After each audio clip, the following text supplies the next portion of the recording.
Assalamualaikum warahmatullahi wabarakatuh. Kami dari kelompok 5 yang beranggotakan Norma Eka Sasabila, Marzuki Alfauzi Iksan, Farid Abrara, Riko Wahyu, Aditya Pratama, Wulan Aprilia, Safiatul Rizky, dan Zimi Arifin akan menjelaskan materi tentang analisis perkreditan.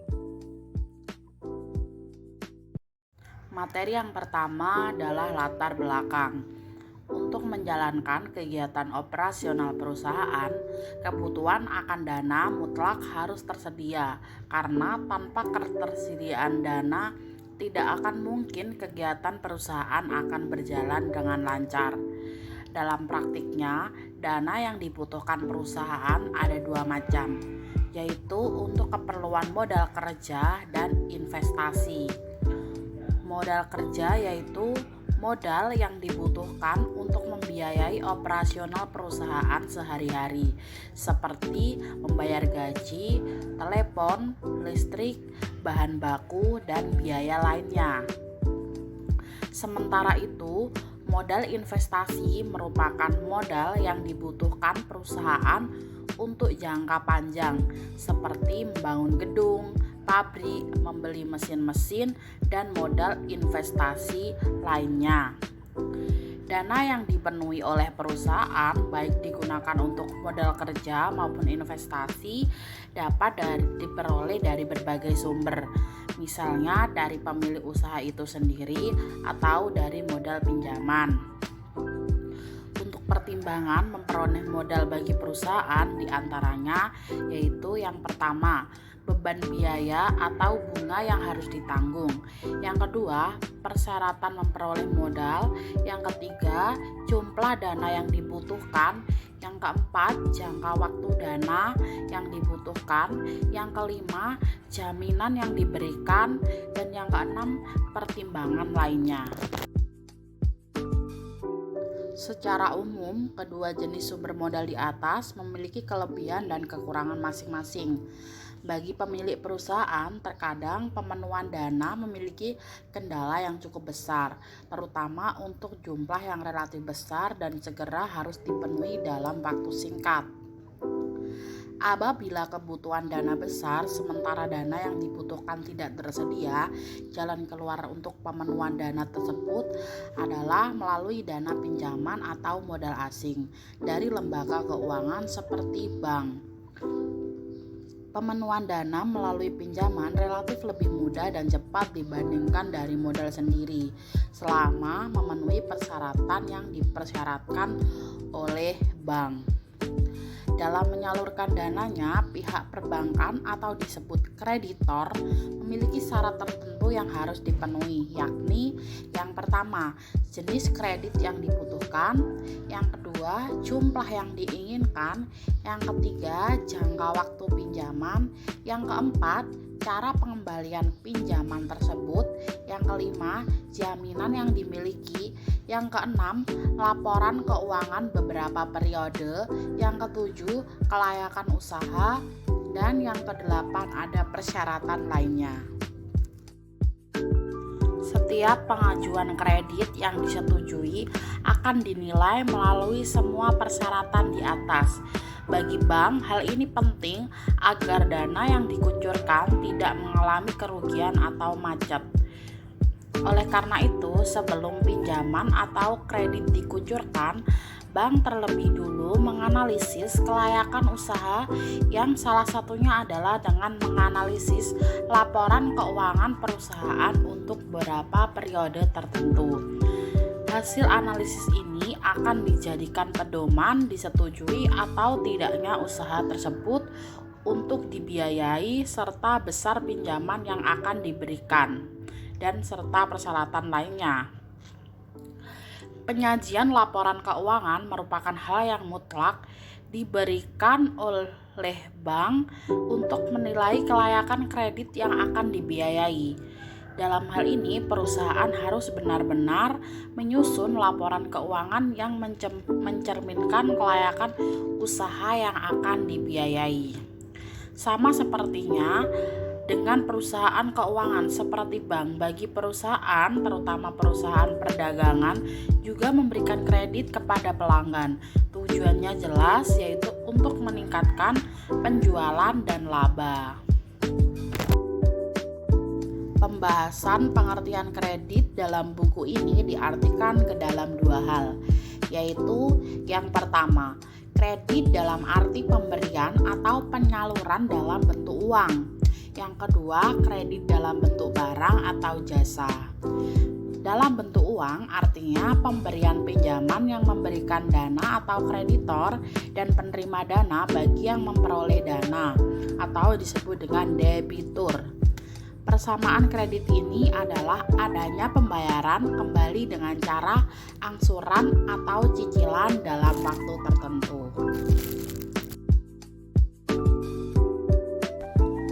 Materi selanjutnya, arti penting kredit. Dana pinjaman atau kredit yang diperoleh oleh perusahaan memiliki manfaat yang sangat besar dalam hal pemenuhan dana. Keuntungan dana kredit adalah jumlah yang dibutuhkan sesuai kebutuhan perusahaan, biasanya dalam jumlah besar. Jangka waktu memperoleh dana tersebut relatif singkat, tentunya selama memenuhi syarat yang telah ditetapkan bank. Persyaratannya relatif mudah, terutama bagi perusahaan yang sudah berjalan lebih dari 3 tahun dan menunjukkan kinerja yang baik. Penggunaan modal pinjaman dapat memotivasi manajemen untuk bekerja lebih giat guna memenuhi kewajiban pembelian dana tersebut. Secara umum, arti kredit adalah kepercayaan. Artinya, kepercayaan dari pihak bank atau kreditur kepada nasabah atau debitur, di mana bank percaya nasabah pasti akan mengembalikan pinjamannya sesuai kesepakatan yang telah dibuat.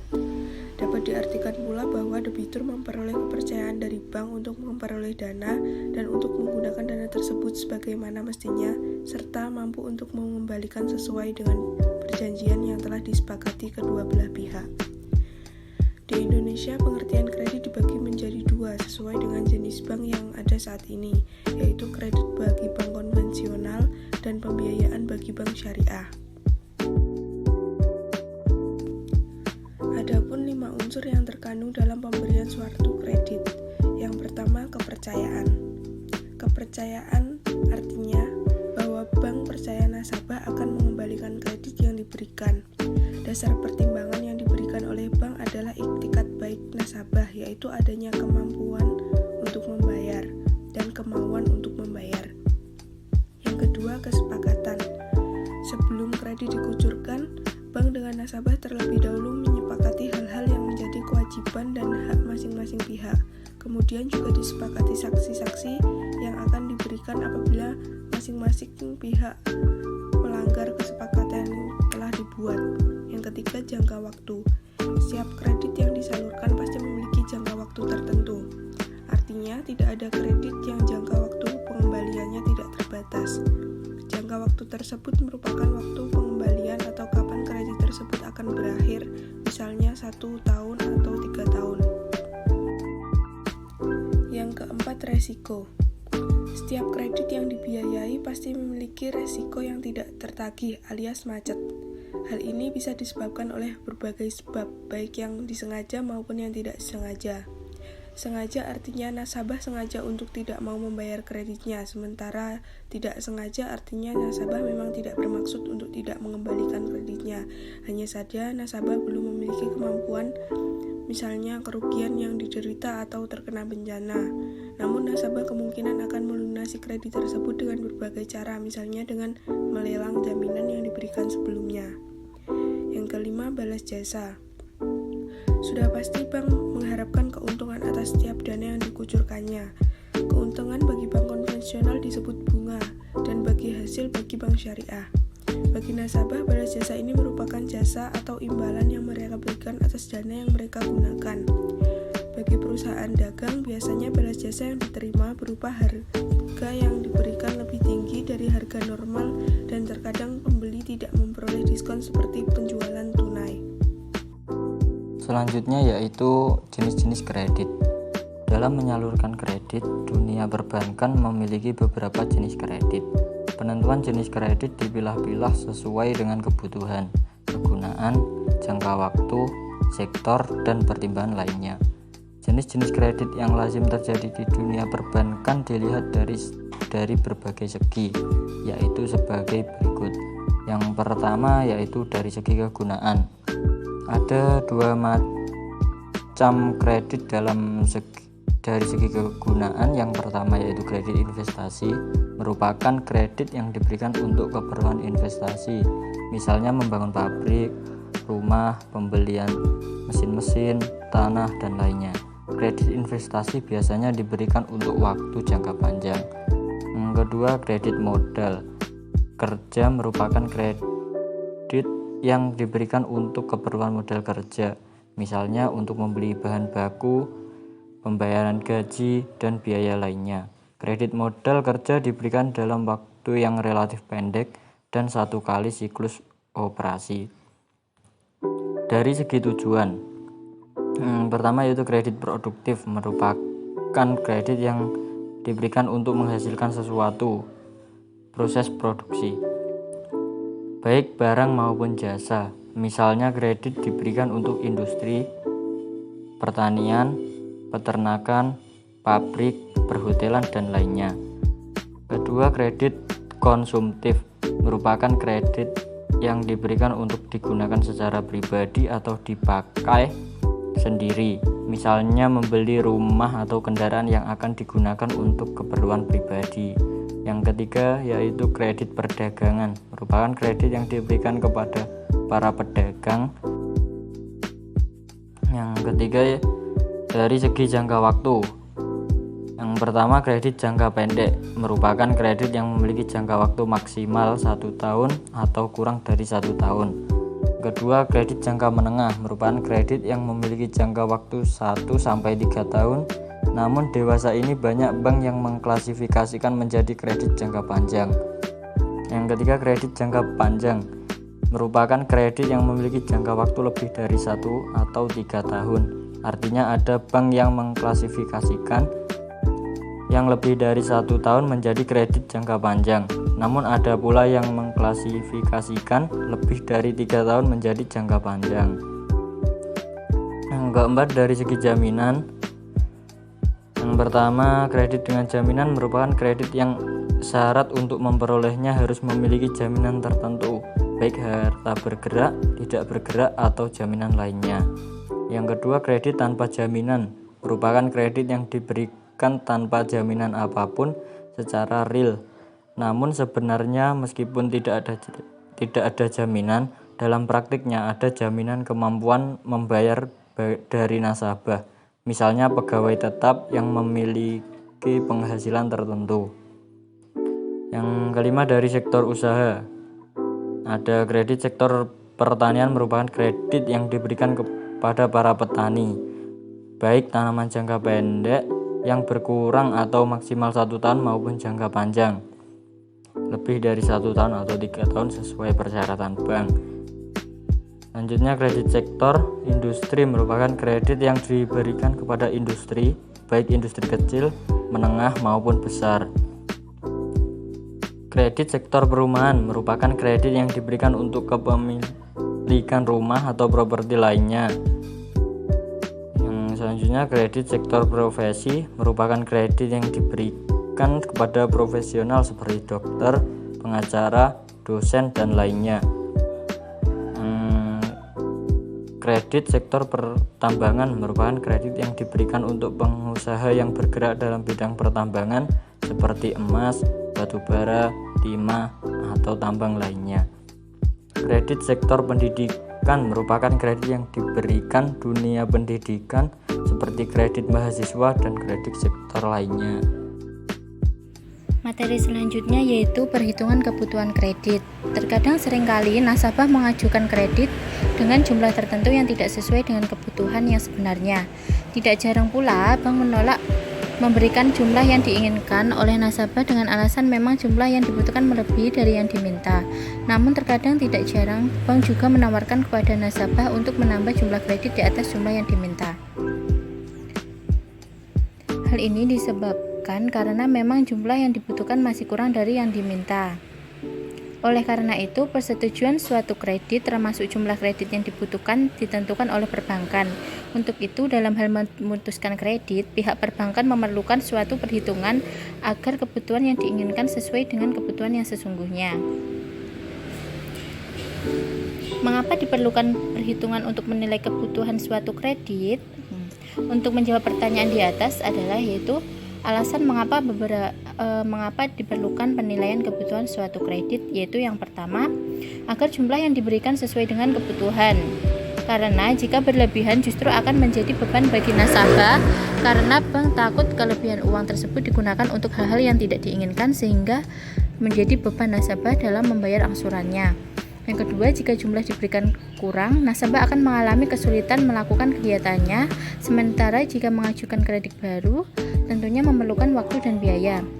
Yang ketiga, kebutuhan kredit disesuaikan dengan kemampuan nasabah untuk membayar angsuran, karena jika tidak mampu akan mengakibatkan kredit tersebut berpotensi untuk macet. Selanjutnya, kebutuhan kredit disesuaikan dengan jumlah nilai jaminan yang diberikan dan jangan sampai kurang, karena apabila terjadi sesuatu dengan kredit yang diberikan, jaminan menjadi salah satu cara untuk menutupi kerugian bank. Yang terakhir yaitu sesuai kebijakan bank dan kebijakan pemerintah, artinya besarnya penyaluran kredit disesuaikan dengan kebijakan manajemen bank untuk sektor tertentu misalnya. Selain itu juga harus diperhatikan kebijakan pemerintah tersebut. Selanjutnya yaitu untuk menentukan jumlah kredit yang sesungguhnya dapat dilakukan dengan berbagai cara. Yang pertama, nilai jaminan. Artinya, jaminan yang diberikan nasabah untuk memperoleh kredit, misalnya jaminan berupa tanah dan rumah ditujukan dari sertifikat tanah tersebut. Selanjutnya, penghasilan nasabah. Artinya khusus bagi para karyawan yang mengajukan kredit yang diberikan dinilai dari angsuran yang menjadi beban nasabah. Kemudian yang ketiga, jumlah biaya yang akan dikeluarkan nasabah untuk pembiayaan usahanya tersebut juga dapat menentukan yang akan dibiayai oleh nasabah dan bank. Yang keempat, studi kelayakan. Artinya bank terlebih dahulu melakukan atau menilai jumlah yang dibutuhkan sesuai dengan kelayakan usahanya. Yang kelima, analisis rasio. Artinya persetujuan jumlah kredit diputuskan dengan mempertimbangkan berdasarkan dengan rasio keuangan nasabah yang terlihat dari laporan keuangan, yaitu laporan neraca dan laporan laba rugi yang diajukan. Materi yang selanjutnya adalah analisis kredit. Sebelum suatu kredit diputuskan, terlebih dulu perlu dianalisis kelayakan kredit tersebut. Tujuannya adalah untuk menghindari kredit yang dibiayai nantinya tidak layak. Kalau ini yang terjadi, kemungkinan besar bank akan menderita kerugian karena ketidakmampuan nasabah untuk mengembalikan pinjamannya alias macet. Tidak hanya itu saja, karena ketidakmampuan membayar angsuran kredit, nasabah juga akan terkena dampak dari beban yang harus dibayar yang justru dapat mengancam kelangsungan hidup perusahaan lebih lanjut.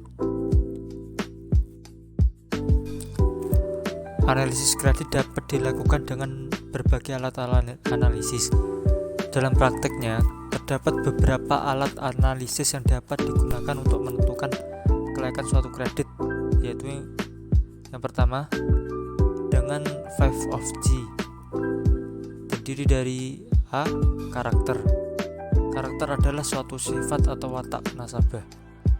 Analisis ini untuk mengetahui sifat atau watak seseorang nasabah pemohon kredit, apakah memiliki watak atau sifat yang bertanggung jawab terhadap kredit yang diambilnya. Dari watak atau sifat ini akan terlihat kemauan nasabah untuk membayar dalam kondisi sesulit apapun. Namun sebaliknya, jika nasabah tidak memiliki sifat yang mau membayar, nasabah akan berusaha mengelak untuk membayar dengan berbagai alasan tentunya. Yang B. Capacity. Capacity yaitu analisis yang digunakan untuk melihat kemampuan nasabah dalam membayar kredit. Kemampuan ini dapat dilihat dari penghasilan pribadi untuk kredit konsumtif dan usaha yang dibiayai untuk kredit perdagangan atau produktif. Kemampuan ini penting untuk dinilai agar bank tidak mengalami kerugian. Untuk menilai kemampuan nasabah dapat dinilai dari dokumen yang dimiliki, hasil konfirmasi dan pihak yang memiliki kewenang mengeluarkan surat tertentu, hasil wawancara atau melalui perhitungan rasio keuangan. Yang C, kapital. Kapital adalah untuk menilai modal yang dimiliki oleh nasabah untuk membiayai kredit. Hal ini penting karena bank tidak akan membiayai kredit tersebut 100%. Artinya harus ada modal dari nasabah. Tujuannya adalah jika nasabah juga ikut memiliki modal yang ditanamkan pada kegiatan tersebut, nasabah juga akan merasa memiliki sehingga termotivasi untuk bekerja bersungguh-sungguh agar usaha tersebut berhasil dan mampu untuk membayar kewajiban kreditnya. Yang D, kondision. Kondision yaitu kondisi umum saat ini dan yang akan datang tentunya. Kondisi yang akan dinilai terutama kondisi ekonomi saat ini, apakah layak untuk membiayai kredit untuk sektor tertentu. Misalnya, kondisi produksi tanaman tertentu sedang membludak pasaran, maka kredit untuk sektor tersebut sebaiknya dikurangi. Kondisi lainnya yang harus diperhatikan adalah kondisi lingkungan sekitar, misalnya kondisi keamanan dan kondisi sosial masyarakat. Yang E, kolateral. Kolateral merupakan jaminan yang diberikan nasabah kepada bank dalam rangka pembiayaan kredit yang diajukannya. Jaminan ini digunakan sebagai alternatif terakhir bagi bank untuk berjaga-jaga kalau terjadi kemacetan terhadap kredit yang dibiayai. Mengapa kolateral atau jaminan menjadi penilaian terakhir dari 5 of C? Hal ini disebabkan karena yang paling penting adalah penilaian yang di atas. Apabila sudah layak, jaminan atau kolateral hanyalah merupakan tambahan saja untuk berjaga-jaga karena ada faktor-faktor yang tidak dapat dihindari yang menyebabkan kredit macet, misalnya bencana alam. Alat analisis yang kedua yaitu dengan 7 of P, terdiri dari yang A, personality atau kepribadian, merupakan penilaian yang digunakan untuk mengetahui kepribadian si calon nasabah. Dalam menilai kepribadian yang dilakukan bank, hampir sama dengan karakter atau sifat atau watak nasabah. Hanya saja hal-hal personality lebih ditekankan kepada orangnya, sedangkan dalam karakter termasuk kepada keluarganya. Yang B, purpose, yaitu tujuan mengambil kredit. Seperti diketahui sebelumnya bahwa tujuan untuk mengambil kredit ada 3, yaitu pertama, untuk usaha yang produktif, yang kedua, untuk digunakan sendiri, yang ketiga, untuk perdagangan. Penilaian ketiga tujuan ini sedikit berbeda, oleh karena itu jangan sampai pemberian kredit yang dikucurkan oleh bank disalahgunakan oleh nasabah. Yang C, party, artinya dalam menyalurkan kredit, bank memilah menjadi beberapa golongan. Hal ini dilakukan agar bank lebih fokus untuk menangani kredit tersebut. Misalnya, kredit untuk usaha kecil, menengah atau besar, atau dapat juga dipilah berdasarkan wilayah, misalnya daerah perdesaan, perkotaan, atau sektor usaha. Yang D, payment, adalah cara pembayaran kredit oleh nasabah. Penilaian yang dilakukan untuk menilai cara nasabah dalam membayar kredit, apakah dari penghasilan atau gaji atau dari sumber objek yang dibiayai. Dari penilaian ini akan terlihat kemampuan nasabah dalam membayar kredit. Yang E, prospek, yaitu untuk menilai harapan ke depan terutama terhadap objek kredit yang dibiayai. Tentunya harapan yang diinginkan adalah memberikan harapan yang baik atau cerah. Usaha yang tidak mengandung prospek cerah sebaiknya ditunda karena akan menyulitkan bank dan nasabah nantinya, misalnya usaha yang sudah memasuki titik jenuh. Yang F, profitability, artinya kredit yang dibiayai oleh bank akan memberikan keuntungan bagi kedua belah pihak, baik bank ataupun nasabah. Jika tidak, sebaiknya jangan diberikan. Keuntungan bagi bank tentunya adalah berupa balas jasa yang diberikan nasabah dari bunga atau bagi hasil. Sebaiknya bagi nasabah adalah berkembangnya usaha yang dibiayai yang pada akhirnya adalah keuntungan dan adanya tambahan modal baginya. Yang G, protection, artinya perlindungan terhadap objek kredit yang dibiayai. Perlindungan tidak sebatas jaminan fisik yang diberikan, akan tetapi lebih dari itu, yaitu jaminan si pengambil kredit, seperti asuransi kematian dan jaminan perlindungan terhadap jaminan fisik yang diberikan dari kehilangan, kerusakan atau lainnya. Alat analisis yang ketiga yaitu dengan studi kelayakan. Dengan studi kelayakan terdiri dari beberapa aspek penilaian, yaitu yang pertama, yang A, penilaian aspek hukum, penilaian aspek pasar dan pemasaran, penilaian aspek keuangan, penilaian aspek teknis operasi, penilaian aspek ekonomi sosial, penilaian aspek organisasi dan manajemen, dan penilaian aspek AMDAL. Aspek hukum yaitu penilaian yang ditujukan untuk menilai kelengkapan dari surat-surat atau dokumen yang dimiliki seperti izin-izin usaha atau dokumen pendukung lainnya. Di samping itu, untuk menilai keabsahan dan keaslian dan kemampuan surat-surat atau dokumen yang dimiliki, termasuk badan usahanya, hal ini perlu dilakukan agar jangan sampai terjadi ketidaklengkapan atau ketidakabsahan dokumen atau surat-surat sah yang berakibat kepada sengketa di masa depan dan pasti akan merugikan bank itu sendiri. Aspek pasar dan pemasaran. Aspek pasar dan pemasaran dilakukan untuk menilai prospek pasar yang akan dimasuki, seperti ada tidak pasar yang akan dimasuki, kemudian seberapa besar pasar dan peluang pasar yang ada. Selanjutnya, yang perlu diperhatikan adalah kondisi persaingan, dan yang terakhir adalah strategi pemasaran yang dilakukan. Peluang pasar atau besarnya pasar dan kondisi persaingan perlu dipelajari secara mendalam karena hal ini akan berpengaruh terhadap penjualan produk. Demikian pula dengan strategi pemasaran yang akan dilakukan juga harus dipelajari secara jeli guna memenangkan tingkat persaingan dalam meraih atau menarik minat konsumen. Dalam aspek keuangan, hal-hal yang perlu diperhatikan adalah sumber-sumber dana yang akan diperoleh untuk membiayai usaha. Kemudian bagaimana kebutuhan biaya investasi secara rinci. Begitu pula dengan estimasi pendapatan dan biaya investasi selama usaha berjalan, termasuk jenis-jenis dan jumlah biaya yang dikeluarkan. Nasabah juga diminta untuk menyajikan proyeksi neraca dan laporan laba rugi untuk beberapa periode ke depan. Penilaian pada aspek teknis atau operasi.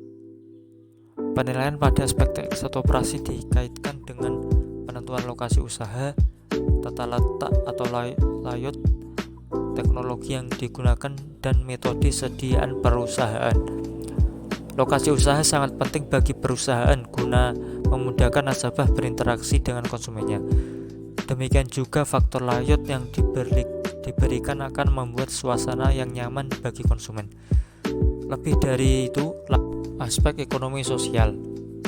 Aspek ekonomi sosial untuk suatu usaha tertentu, terutama usaha dalam skala besar, sangat penting untuk dinilai. Misalnya berkaitan dampak ekonomi dan sosial yang diberikan dengan kehadiran usaha yang dibiayai. Dampak sosial antara lain berkaitan dengan kondisi lingkungan masyarakat di sekitar lokasi usaha. Aspek organisasi dan manajemen. Aspek organisasi dan manajemen merupakan aspek untuk menilai organisasi perusahaan seperti struktur organisasi yang dimiliki. Aspek ini juga menilai kebutuhan tenaga kerja yang dimiliki perusahaan, baik jumlah maupun kualitas yang dimiliki. Kemudian dinilai bagaimana perencanaan yang dimiliki sampai dengan pengawasan usaha yang akan dijalankan nantinya. Aspek yang dinilai dalam aspek AMDAL adalah dampak usaha yang akan dijalankan terhadap lingkungannya. Dampak yang timbul tersebut dapat terjadi terhadap tanah, air, udara, atau terhadap manusia itu sendiri. Jika jelas memiliki dampak, perlu diperhatikan jalan keluar yang diberikan untuk mengatasi dampak yang ditimbulkan tersebut. Dampak yang timbul terhadap tanah, misalnya tanah menjadi gersang atau tidak subur, atau berubah bentuk tanah tersebut menjadi berkurang atau bertambah. Demikian pula terhadap air, misalnya dapat mengubah warna, rasa, atau menimbulkan bau. Bahkan mungkin akan mengakibatkan banjir. Terhadap udara akan timbul polusi, debu panas, atau bising. Terakhir terhadap manusia, apakah usaha tersebut dapat menimbulkan berbagai penyakit terhadap manusia, baik terhadap pegawai maupun terhadap masyarakat sekitar lokasi usaha. Analisis laporan keuangan yang biasa dinilai oleh bank yaitu sebagai berikut. Yang pertama, analisis likuiditas terdiri dari current ratio, quick ratio, cash ratio, dan inventory to working capital.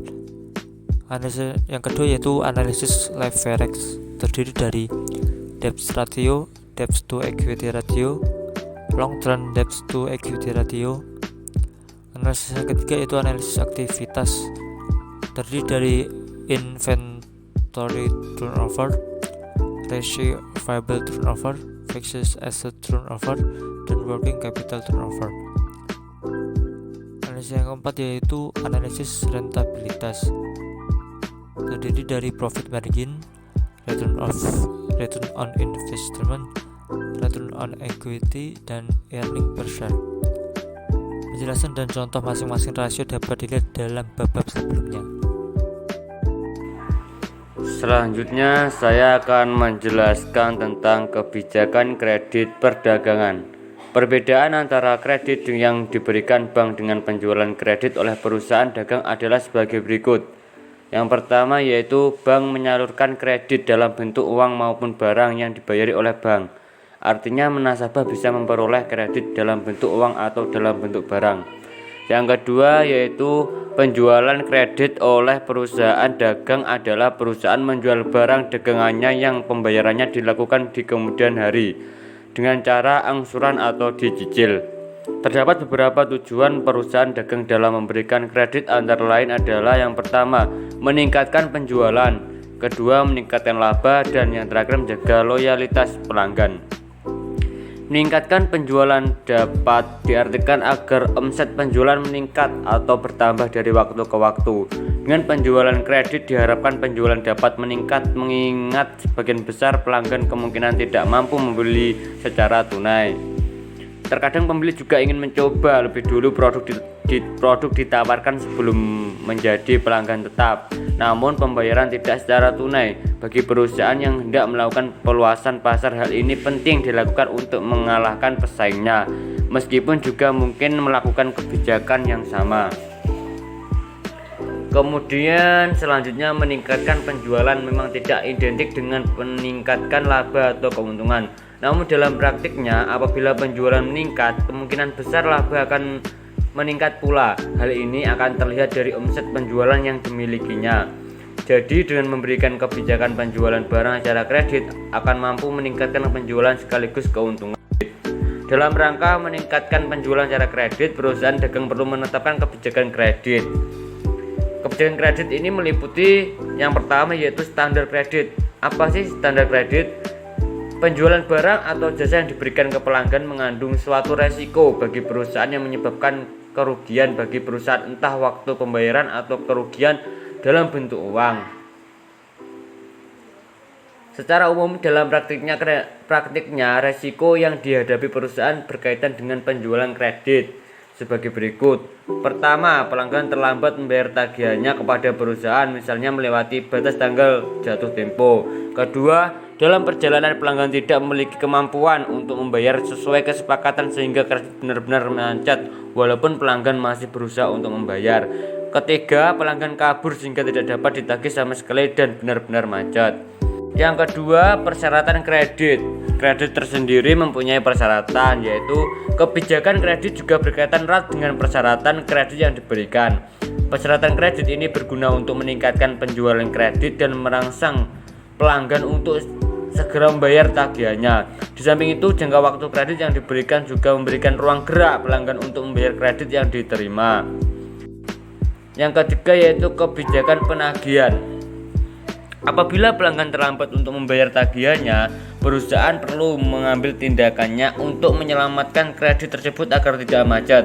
Tindakan atau kebijakan yang dapat dilakukan meliputi hal-hal sebagai berikut. Yang pertama, memberikan teguran. yang dilakukan melalui surat atau telepon. Teguran ini dapat bersifat mengingatkan, misalnya sebelum kredit jatuh tempo, pelanggan ditelepon dengan teguran halus. Kemudian teguran dapat pula bersifat menyuruh nasabah untuk segera membayar dan memastikan tanggal kapan pelanggan akan membayar. Kemudian apabila melalui teguran baik surat maupun telepon sudah tidak ditanggapi, perusahaan dapat menyerahkannya ke badan penagih atau collection agent, semacam debt collector, untuk menagih kredit tersebut hingga tertagih. Rangkuman. Menurut Undang-Undang Pokok Perbankan Nomor 10 Tahun 1998, kredit adalah penyediaan uang atau tagihan yang dapat dibersamakan dengan itu berdasarkan persetujuan atau kesepakatan pinjam-meminjam antara bank dengan pihak lain yang mewajibkan pihak peminjam melunasi utangnya setelah jangka waktu tertentu dengan pemberian bunga.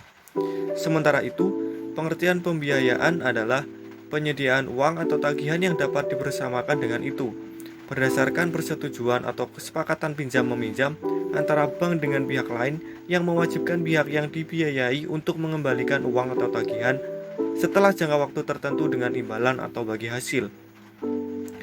Unsur-unsur yang terkandung dalam pemberian suatu kredit adalah 1. Kepercayaan, 2. Kesepakatan, 3. Jangka waktu, 4. Risiko, 5. Balas jasa. Jenis-jenis kredit dilihat dari berbagai segi, yaitu 1. Dari segi kegunaan, yaitu kredit investasi dan kredit modal kerja. Dari segi fungsi, yaitu kredit produktif, kredit konsumtif, dan kredit perdagangan. Kemudian dari segi jangka waktu, yaitu jangka pendek, jangka menengah, dan jangka panjang. Yang terakhir dari segi jaminan, yaitu kredit dengan jaminan dan kredit tanpa jaminan. Dalam menyalurkan dananya, pihak perbankan memiliki syarat tertentu, yakni 1. Jenis kredit yang dibutuhkan, 2. Jumlah yang diinginkan, 3. Jangka waktu pinjaman, 4. Cara pengembalian pinjaman tersebut, 5. Jaminan yang dimiliki, 6. Laporan keuangan beberapa periode, 7. Kelayakan usaha dan persyaratan lainnya. Ada beberapa alasan mengapa diperlukan kebutuhan suatu kredit, yaitu agar jumlah yang diberikan sesuai dengan kebutuhan. 2. Kebutuhan kredit disesuaikan dengan kemampuan nasabah untuk membayar angsuran. 3. Kebutuhan kredit disesuaikan dengan jumlah nilai jaminan yang diberikan. 4. Sesuai kebijakan bank dan kebijakan pemerintah. Untuk menentukan jumlah kredit yang sesungguhnya dapat dilakukan dengan berbagai cara, yaitu 1. Nilai jaminan, 2. Penghasilan nasabah atau gaji, 3. Bank akan menentukan berapa yang akan dibiayai oleh nasabah dan bank. 4. Studi kelayakan. 5. Analisis rasio dan cara lainnya.